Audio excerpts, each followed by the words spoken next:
Have you ever traveled to a place you've never been before, yet somehow felt like you've lived there? No familiar faces, no clear memories, and still, something deep inside you stirs a strange sense of belonging.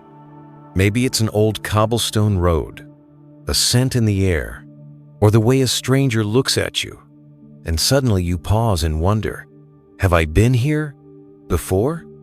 It's not just coincidence. Sometimes it's a faint echo of something your soul has known, but not in this lifetime. And have you ever looked up at the night sky and felt like Earth isn't really where you're from? It's not about your hometown, not even the culture you were raised in. It's this quiet, haunting longing, like a memory without a shape. A part of you still searching for an answer that seems simple, yet holds worlds within. Where do I truly come from? That question isn't just curiosity, it's a whisper from a deeper layer of your being, where human consciousness brushes against something beyond the body, beyond time. And then there's this. Have you ever felt that what you call me isn't as solid as you thought? Are you your name, your face, your memories? Or are you simply a continuous movement in an ongoing process, not a permanent entity? If you've ever asked that question, you're standing at the doorway of something profound, something the Buddha spent his entire life exploring and teaching. The question, who were you before you became you, isn't just some distant philosophical thought. It's the beginning of an inward journey, one that can reshape how you see yourself, death, and all of life. And in today's video, I want to invite you on that journey with me. Together, let's look into the depths of Buddhist teachings, into past life memories, the wheel of rebirth, karma, and the stream of consciousness. Not through mysticism, but with wisdom, direct experience, and even modern scientific research. So let's begin. 1. The stream of consciousness and the illusion of self. There's a question I believe most of us have quietly asked ourselves, sometimes during a turning point in life, sometimes just after staring at the mirror a bit too long. Who am I? Really? What if I knew it? But look a little deeper. What do we actually mean by I? Is it the name on a birth certificate? This body, aging day by day? Is it our memories, our roles, our relationships, our wounds, and our wins? If someone calls your name, but you don't hear it, do you disappear? If your memories are erased, your body changed, your job gone, your family moved on, what's left of you? Buddhism offers a truth that can feel unsettling at first, but deeply liberating once it sinks in. There is no permanent self, no fixed identity. What we call I is just a temporary collection of 5 elements: form, the physical body; feeling, sensations; perception, recognition; mental formations, volition; and consciousness, awareness. Like a river that never holds the same water twice, we too are ever-changing. There is no static, me-only movement. I once met a man in a meditation retreat in San Diego. He was a former soldier, traumatized by war, haunted by loss, battling addiction. He was on the edge, and the first time he sat on a meditation cushion, he cried.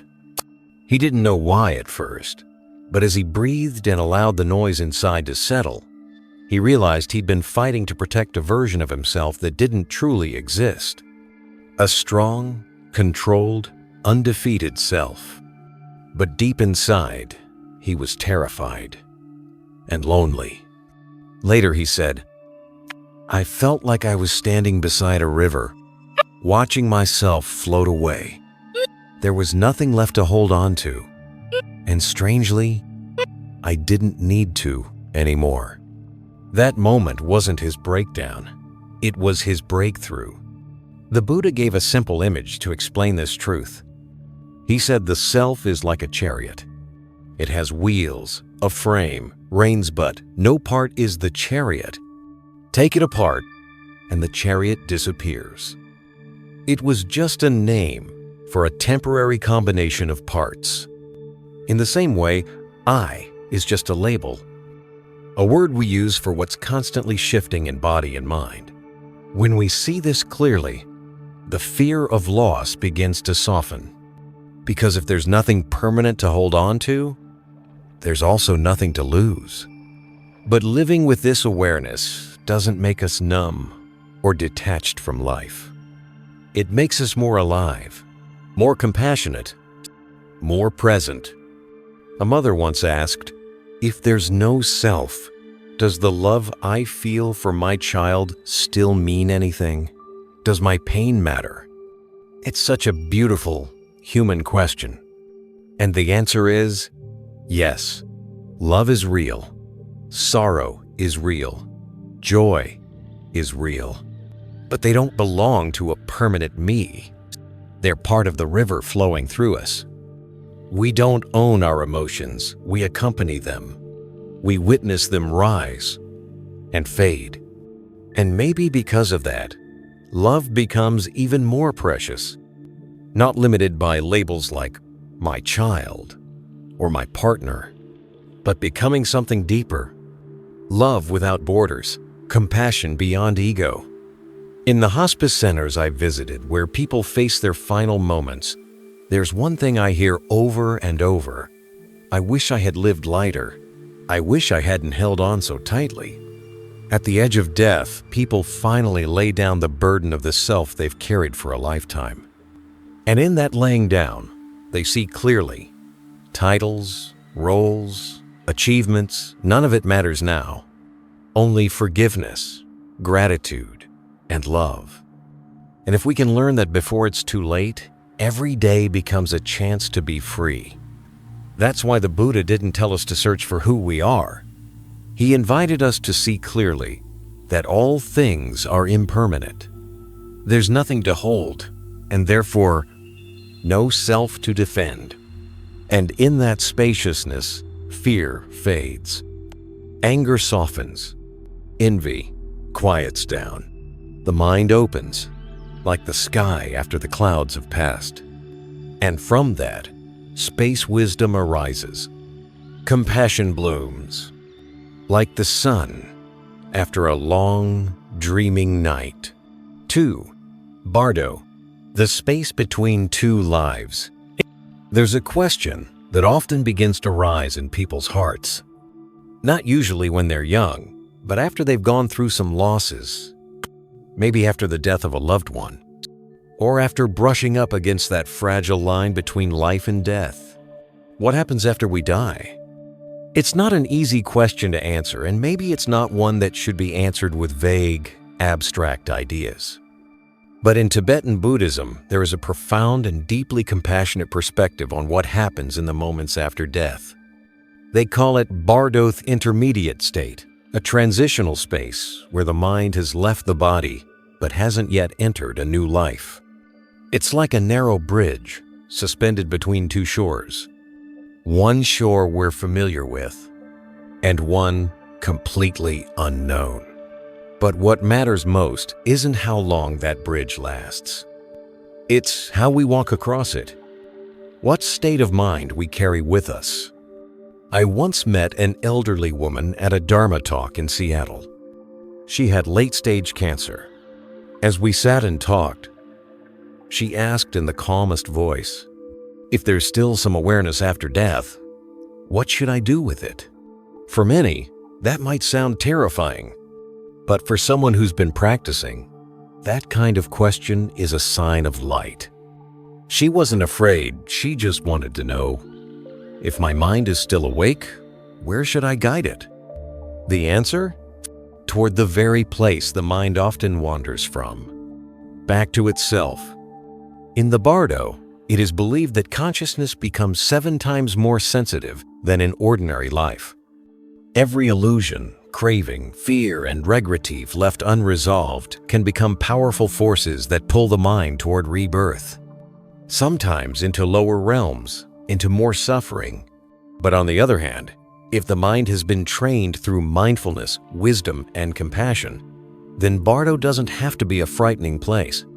It becomes a doorway, a chance for a better rebirth or even liberation from the cycle altogether. One of the most well-known teachings about this state is found in the Tibetan Book of the Dead, or Bardo Thodol. In that text, death isn't seen as an end, but a transformation.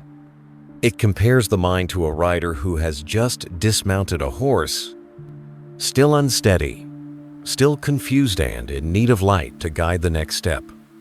And that light, it doesn't come from someone else. It comes from the awareness we've been cultivating all along.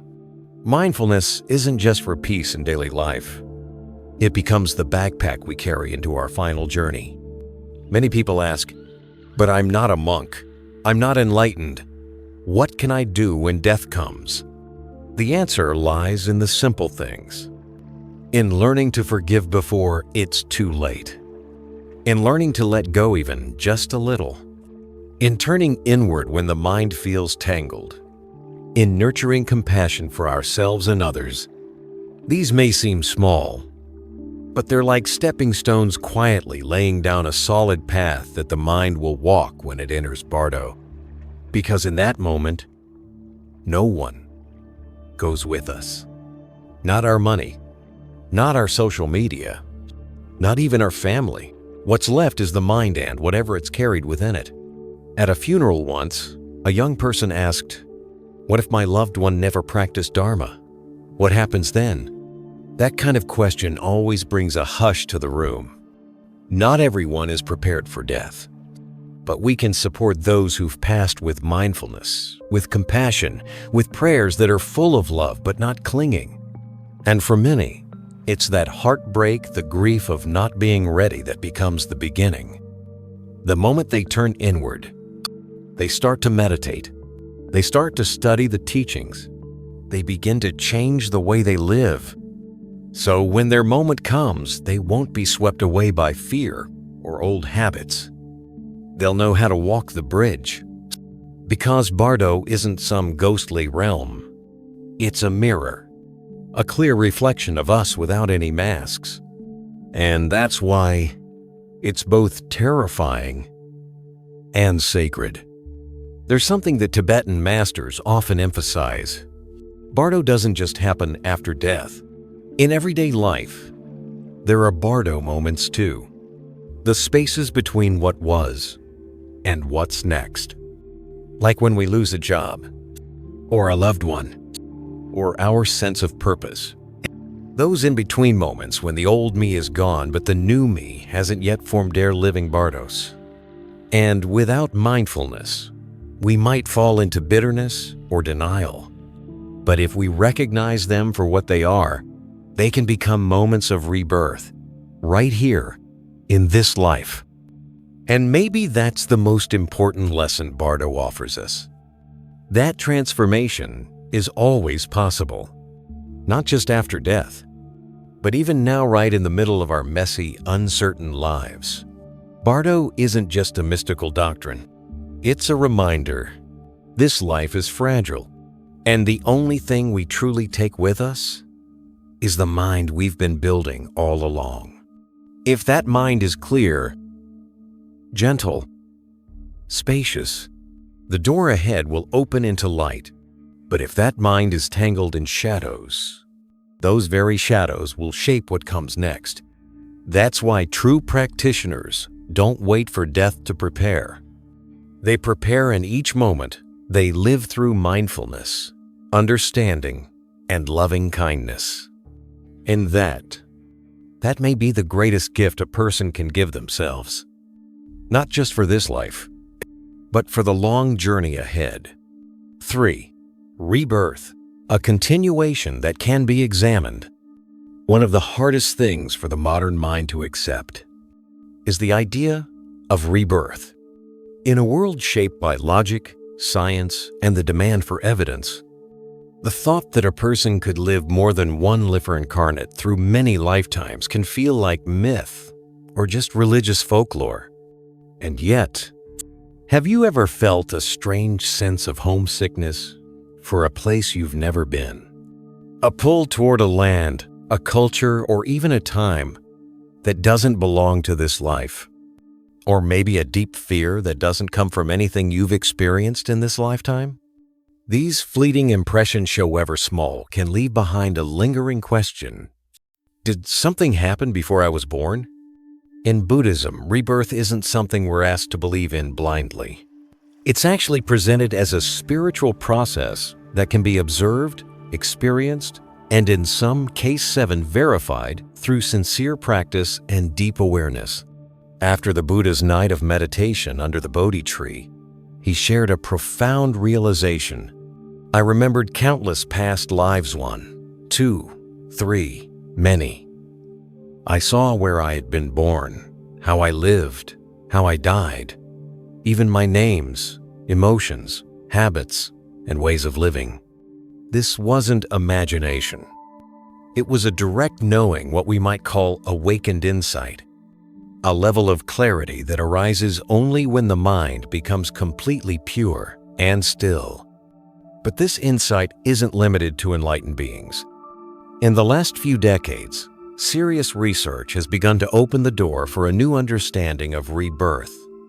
One of the most well-known figures in this area is Dr. Ian Stevenson, a psychiatrist at the University of Virginia. Over 40 years, he documented more than 2,500 cases of young children who recalled past lives from Asia, Africa, Europe, even here in the US. These were kids, usually between ages 2 and 6, who spontaneously began to describe things they had no way of knowing. The name of a stranger, how that person died, the city they lived in, even names of family members, details of a home or their former job.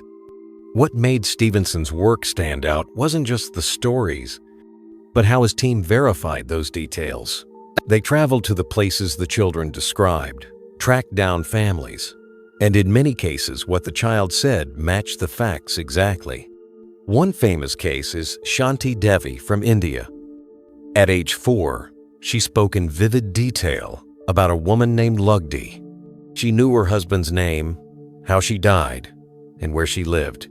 When the families met, Shanti recognized the relatives of her past life and revealed intimate things only Lugdi's close family could have known.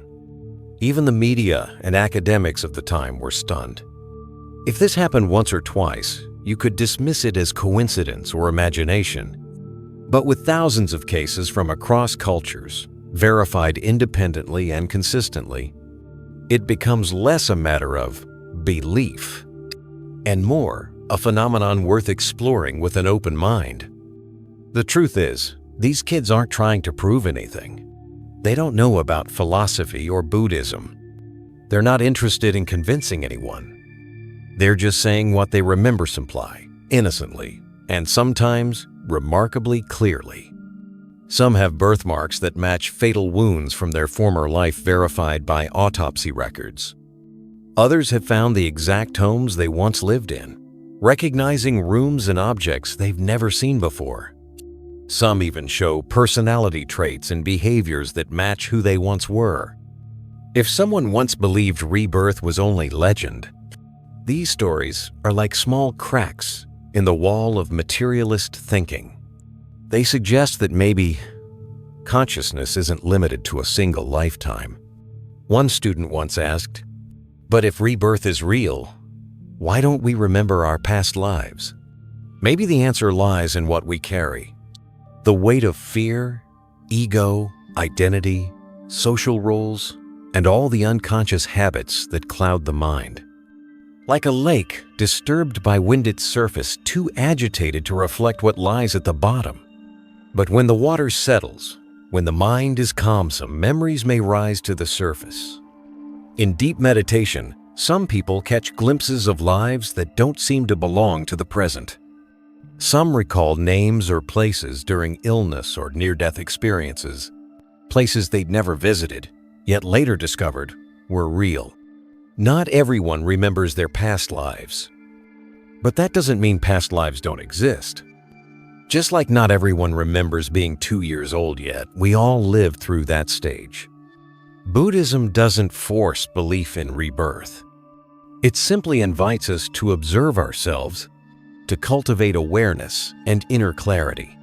And if we practice deeply, with sincerity, we may not need anyone else to tell us. We'll feel that continuation for ourselves. But more important than who we were is this question: what kind of seeds are we planting right now for the life that may come next? Because if rebirth is real, then nothing is secret. No action is without consequence. No thought is wasted. Even the smallest thing we do can become the seed of a joyful life or a painful one. And that changes everything. 4. No one created us. It's our mind and actions that shape our life. There's something deeply human about it. When life falls apart, when we lose someone we love, when we're standing in the middle of pain we don't understand, we often find ourselves looking up and asking, "Why me?" Somewhere in the depths of our heart, we want to believe there's a higher power, an all-knowing creator who's orchestrating everything, who knows why things happen, who holds the blueprint of our destiny. And to be honest, that belief can feel comforting. But it can also leave us feeling helpless. Because if everything has already been decided by someone else, where is the space for freedom, for choice, or for transformation? In Buddhism, the Buddha offered a different perspective, not one based on mythology, but also not denying the sacred.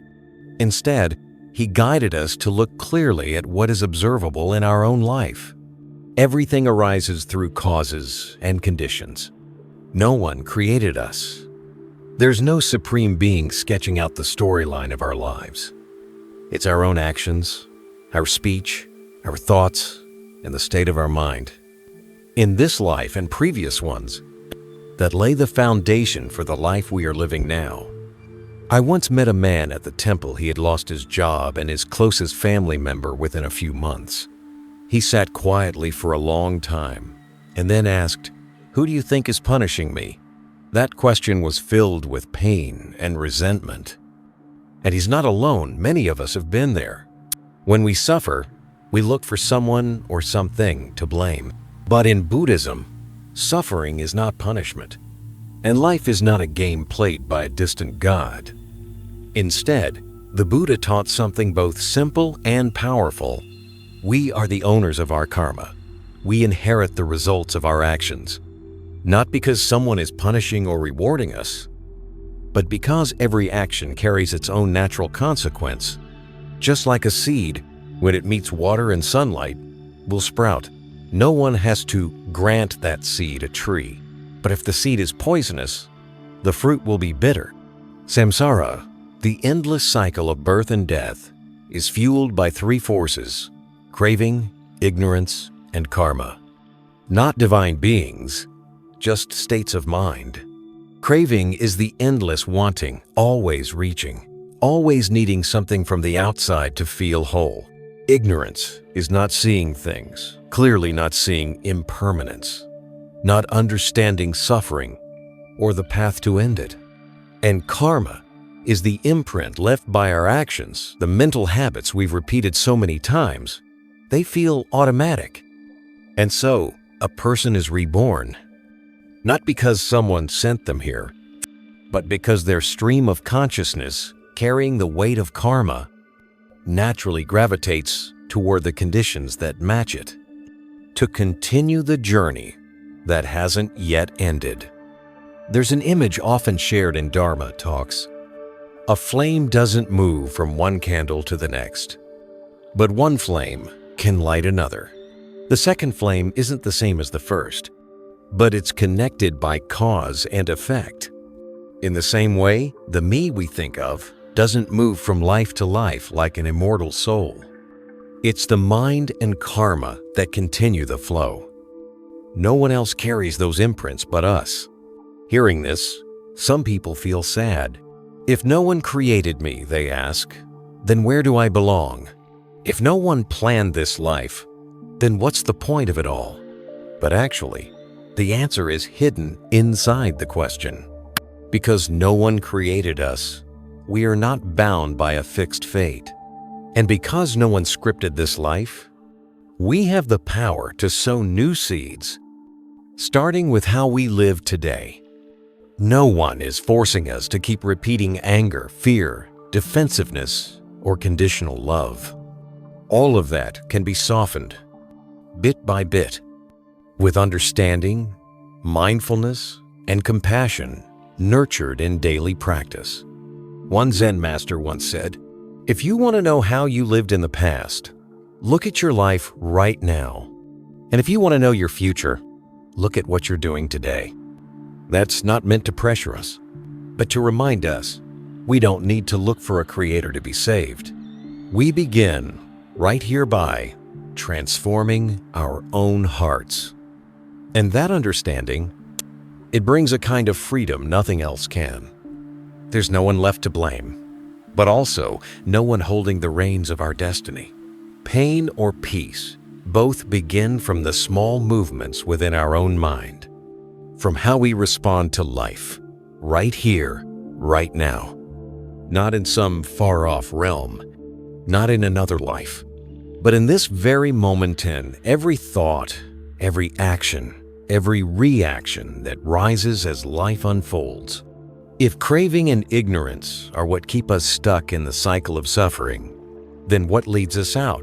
The answer is mindfulness, the ability to see clearly into our body and mind, to recognize the roots of suffering, and to walk the path of transformation through ethical living, meditation, and wisdom.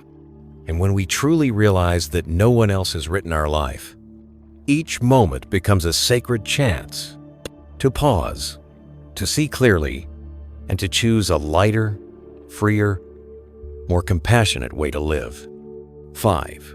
Consciousness, a stream of experience beyond the brain. There's something truly humbling to think about.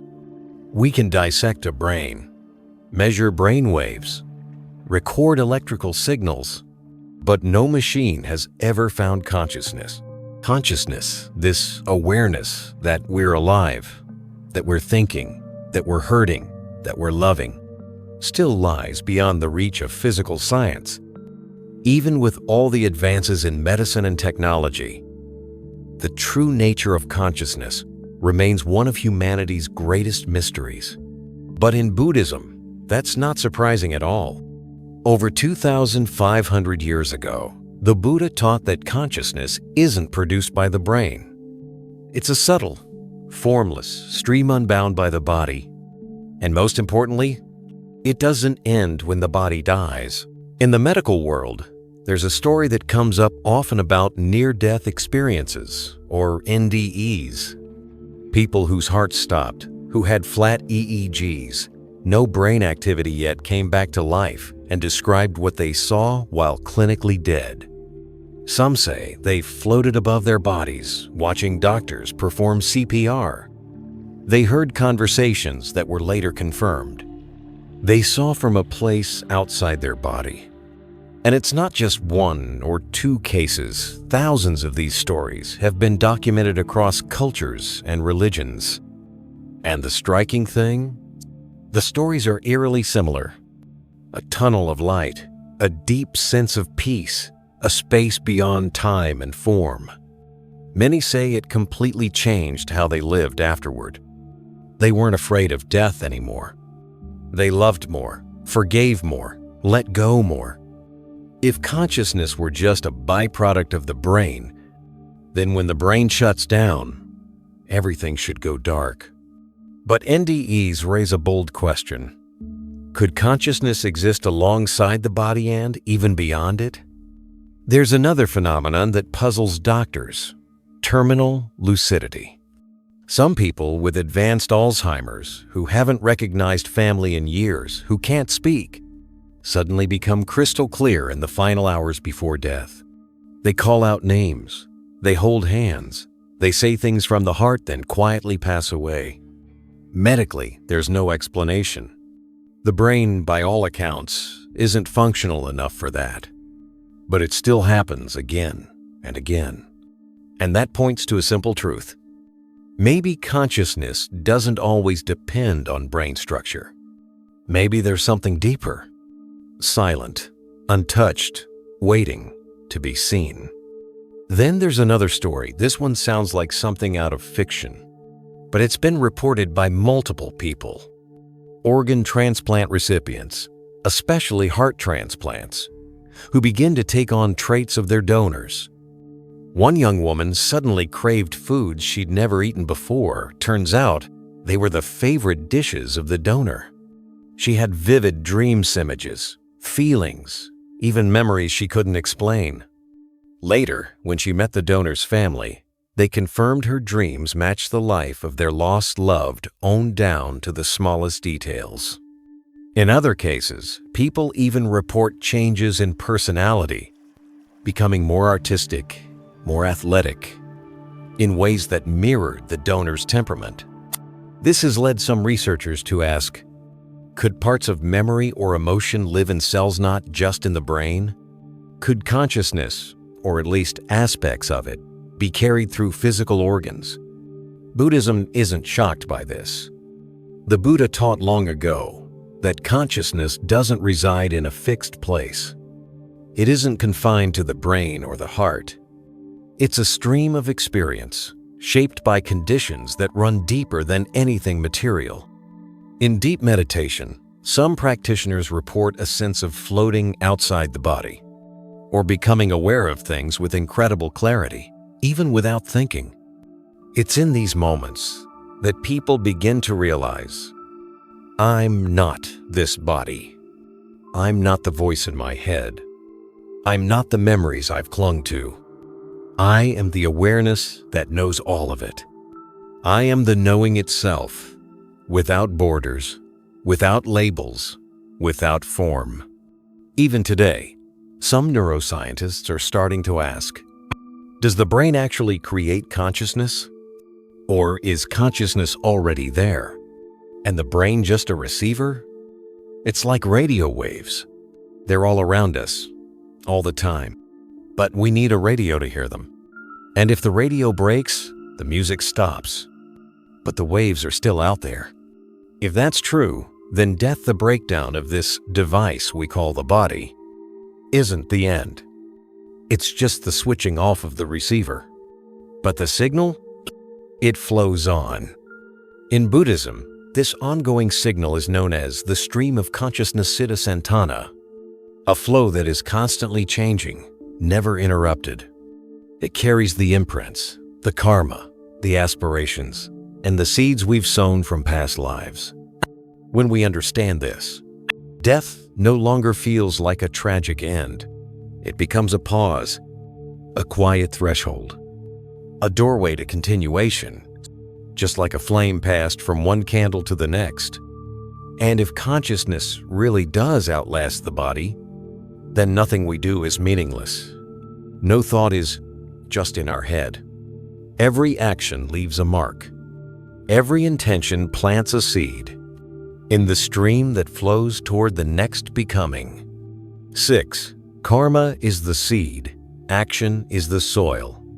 Someone once asked, if there's no higher power scripting our lives, then why was I born into this situation? Why are some people born into wealth and love, while others seem to face injustice and suffering at every turn? That question isn't new. Even during the Buddha's time, many asked the same thing. And the answer doesn't lie in destiny or luck. The Buddha simply said, it is karma, our own actions, that shape the world we live in. You see, in Buddhism, karma isn't punishment or reward handed down by some divine force. It's not about judgment.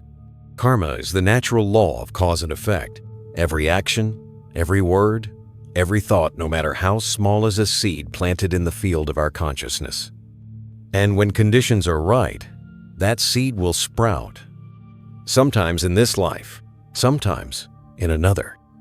But karma isn't some rigid, inescapable fate like many believe.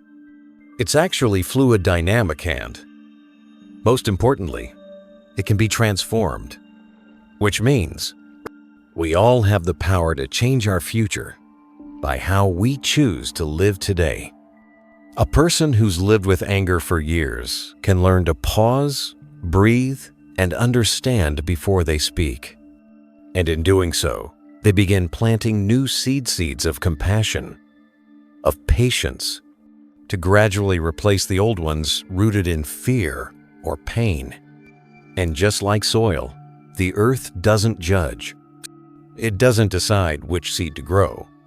It simply gives rise to whatever is sown. Plant bitterness, and you'll harvest pain. Plant kindness, and you'll receive connection, healing.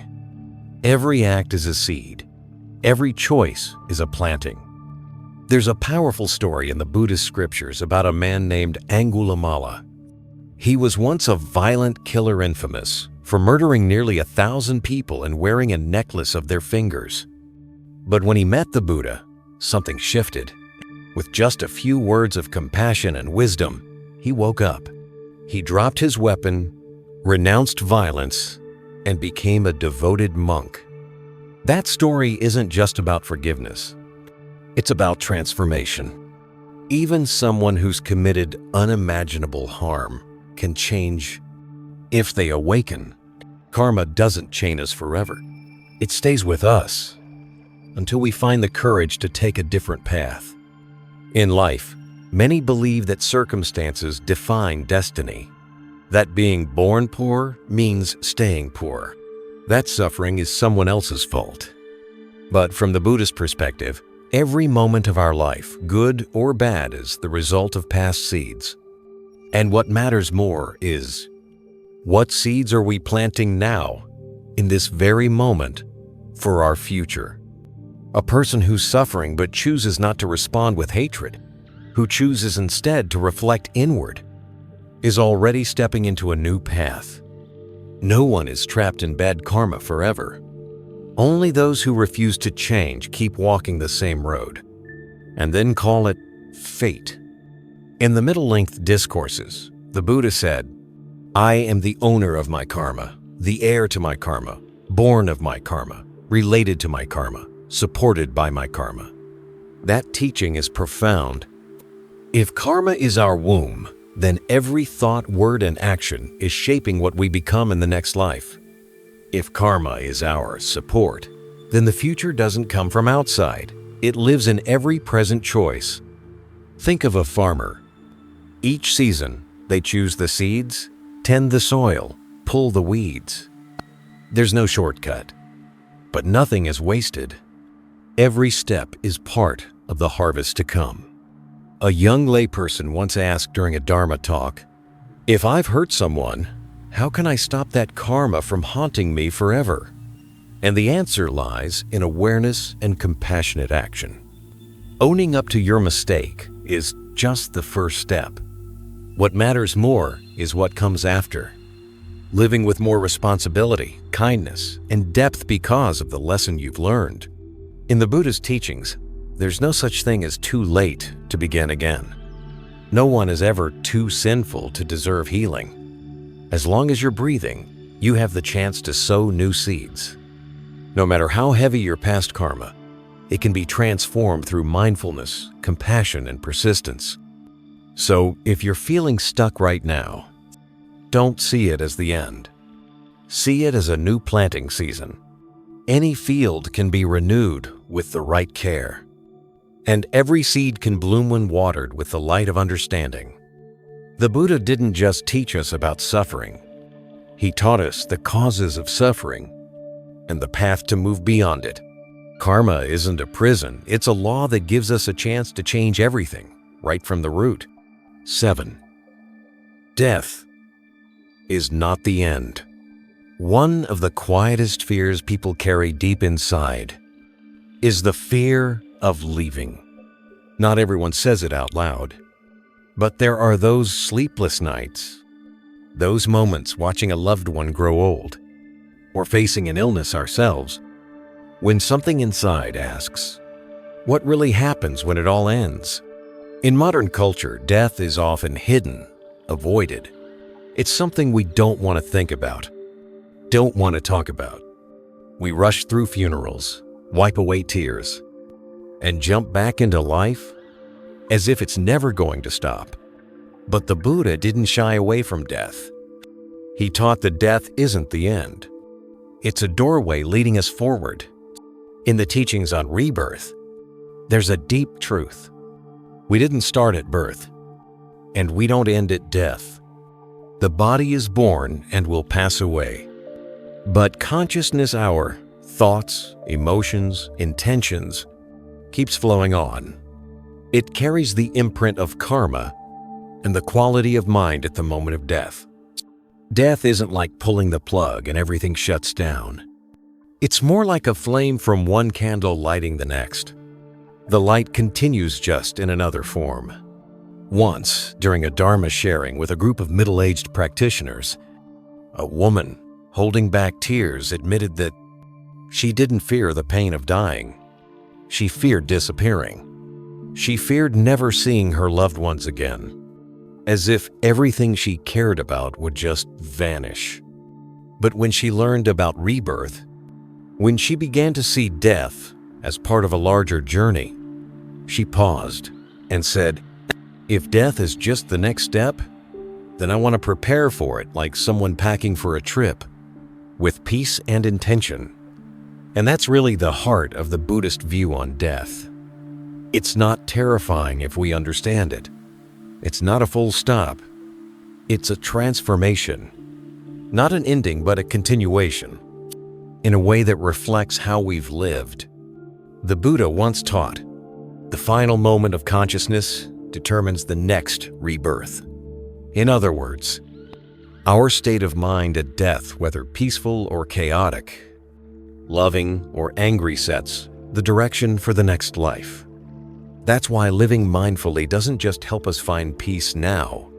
It's also how we prepare for that final transition. We don't wait until we're on our deathbed to practice, because by then the mind may be weak, scattered. But if we've trained ourselves to live with awareness, then at that moment our mind will know the way. Over the years, working with patients in hospice care has made something very clear. Those who die peacefully aren't perfect. They're not without mistakes, but they've learned how to forgive. They've learned to let go. Some weren't rich or famous, but they lived kindly, and when the time came, there was nothing pulling them back. Their eyes softened. Their breath slowed. No bitterness, no regret. Death, in those moments, felt like a quiet river, gently flowing into the sea. But others left in fear because they never got to say, I'm sorry, because resentment still weighed on their hearts, because they'd lived without ever thinking about death, and when it arrived, they stood at the door like a stranger, unsure how to step through. The truth is, it's not death that should scare us. It's living our whole life without knowing what we're preparing for. If we understand that death isn't our enemy, but part of the journey, then we start to live differently, more present, more honest, more intentional with our days. When we see death not as the opposite of life, but as a part of it, then every moment begins to glow with meaning. A meal with family feels more precious. A hug becomes deeper. A compassionate glance holds new weight. There's a beautiful image in Tibetan Buddhism called the bardo, the in-between state after death and before rebirth. It's a fragile moment where the mind is free from the body, but not yet in a new form. A space of transition where clarity is possible, but so is confusion if there is no mindfulness. When we understand this, we begin to see death as part of the circle of life. And we realize we can influence it, not through control, but through how we choose to live right now. Because the way we live today is how we prepare for the death of tomorrow. And the way we die will become the beginning of our next life. So, when we understand rebirth deeply, death stops looking like a scary end. It starts to feel like a gentle pause before a new chapter begins. None of us lives forever. But if we live fully, with presence, with clarity, knowing who we are and what we're planting in this life, then death no longer feels like a loss. It becomes a natural transition, something we walk into, ready. And if death is just a part of a long journey, then we must look closely at the forces that carry us forward. What has brought us from one life to the next? What drives this cycle of rebirth? The answer lies in karma and the stream of consciousness.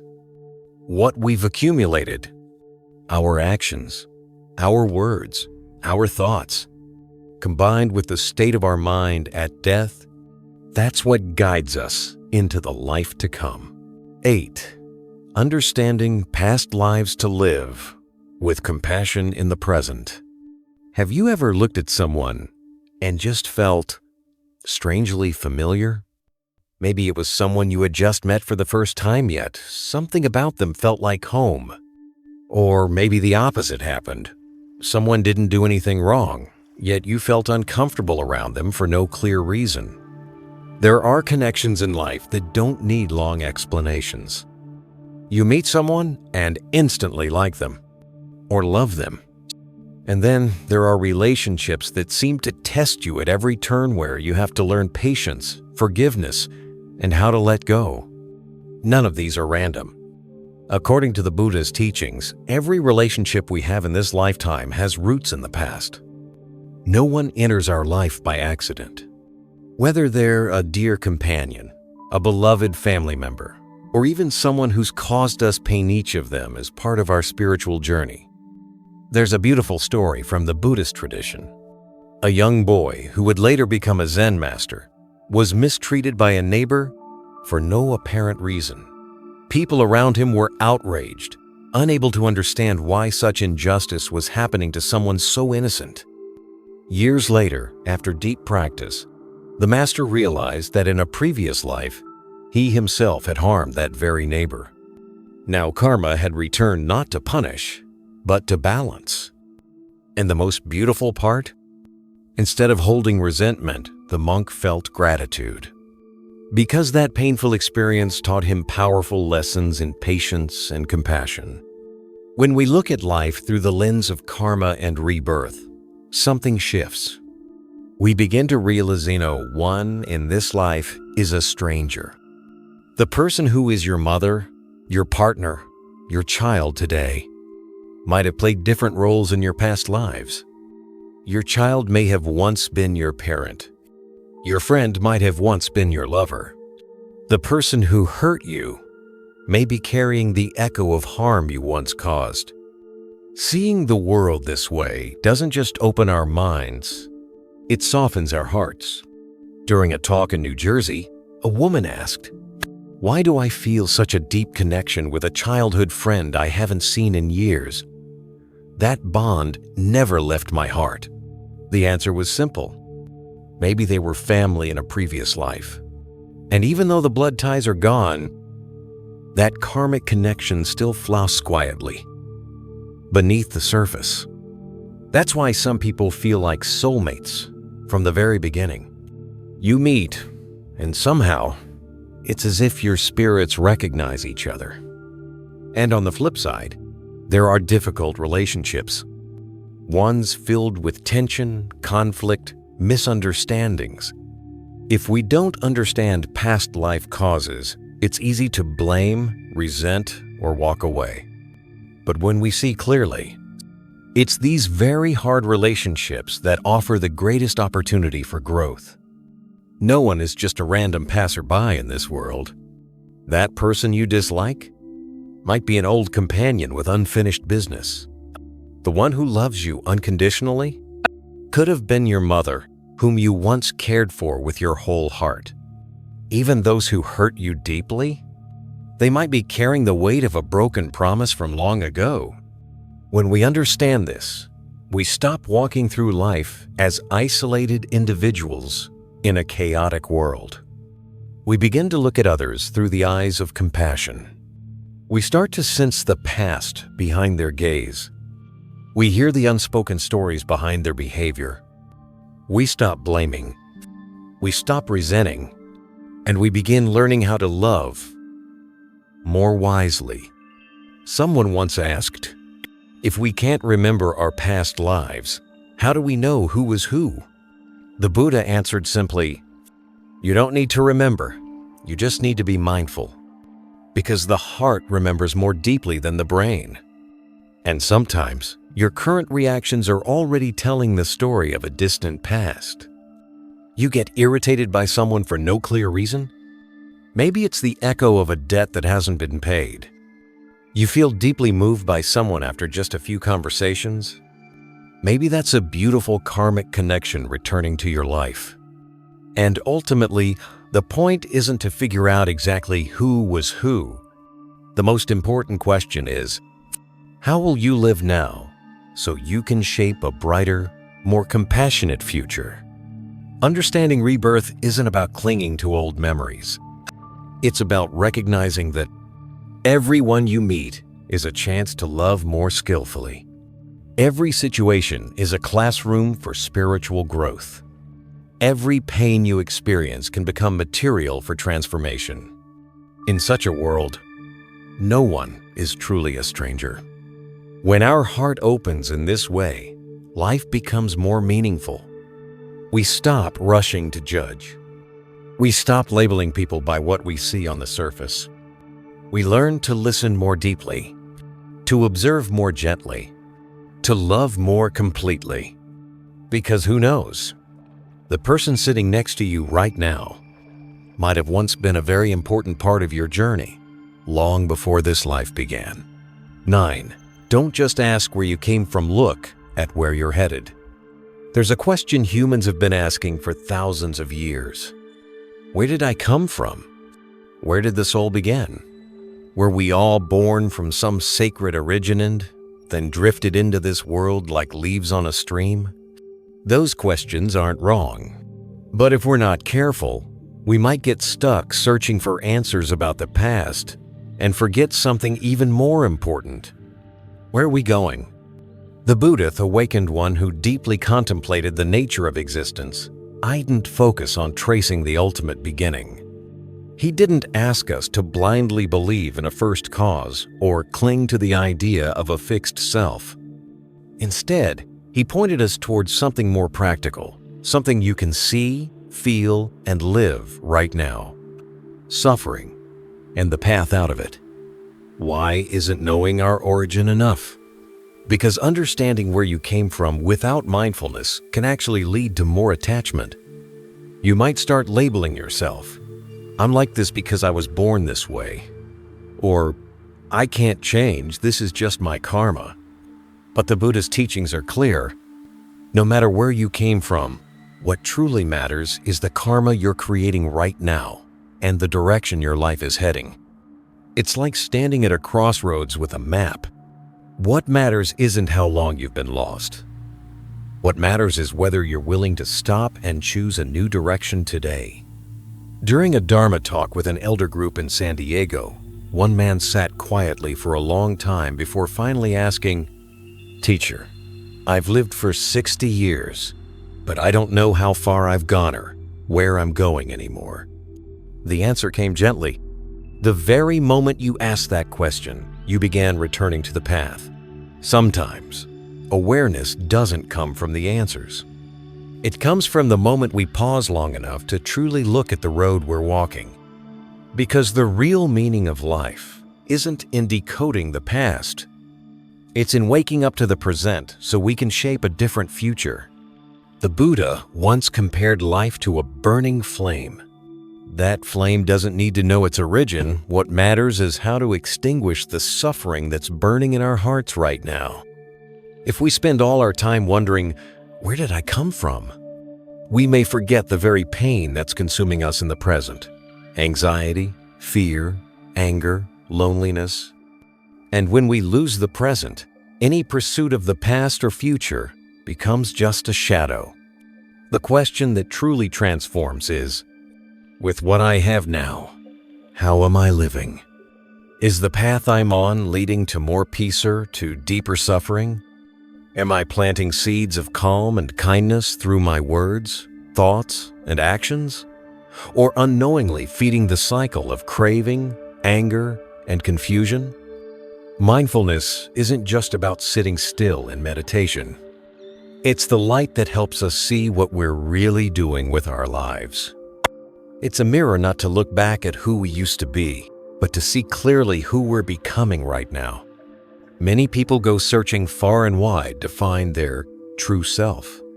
They enter monasteries, climb mountains, live in forests, read hundreds of books just to answer, who am I? But the Buddha taught something different. Don't cling to a fixed identity. Look deeply and see that who you are is being built moment by moment through your actions of body, speech, and mind. And the miracle is, if you don't like the path you've been walking, you can change it. Right here, right now. No one is born destined to suffer. No one is imprisoned by fate. No one is punished by their past if they awaken in the present. The present moment is the gateway to freedom. It's the place where even the stormiest past can begin to heal on peaceful breath, one conscious step at a time. And when you walk the right path, your past stops being a burden. It becomes a teacher. When you're awake, the future stops being something to fear. It becomes something you're shaping with intention. So the question is no longer, where did I come from? But rather, where am I going? How am I living in each moment I'm here? And on this journey, you're not alone. There's the light of mindfulness to guide your way. There's the wisdom of the Buddha as your compass. And every conscious breath is a reminder that each step can be the beginning of a new direction. 10. Meditation, the key to seeing the truth of existence. There are moments in life when the noise around you seems to fade away. Not because the world suddenly got quieter, but because something inside you just fell silent. You could be walking through a crowded city street and still feel it. Or maybe sitting by a window, listening to the slow rhythm of rain tapping on the roof, and in that stillness, you feel something settle. In Buddhism, we call that kind of deep presence the beginning of meditation. But here's the thing, meditation isn't just about sitting still in silence. It's not some temporary stress relief technique. It's not a trick to escape life. Meditation is the path that helps you look deeper. In the Buddhist teachings, the word for meditation is bhavana, which literally means cultivation or mental development. And it's not optional, it's essential on the path to transforming suffering. The Buddha didn't sit under the Bodhi tree for 49 days trying to gain something from the outside. He turned inward. He meditated to see the truth of suffering, the cause of it, and the way out. From a prince who had everything, he let it all go to walk the path of meditation. And through that deep inner stillness, he awakened to a profound truth, that all phenomena are impermanent, not self, and without fixed identity. So no meditation isn't just a mental health tool. It's the key that unlocks the door to seeing things as they really are. And interestingly, modern science is just beginning to catch up to what the Buddha saw over 2,500 years ago. Neuroscientists have found that people who meditate regularly, even just 10 to 20 minutes a day, experience actual changes in the brain. The prefrontal cortex, the part responsible for awareness, compassion, and decision-making, becomes stronger and more active. Meanwhile, the amygdala area, linked to fear and stress, actually shrinks over time. In scientific terms, meditation rewires how we respond to the world. But on a deeper level, it changes how we see the world. When the mind gets quiet, everything looks different.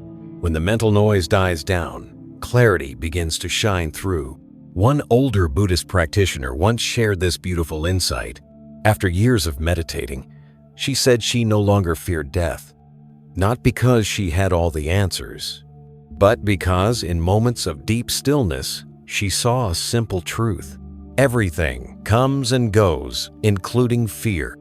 And when she accepted that, the fear just faded.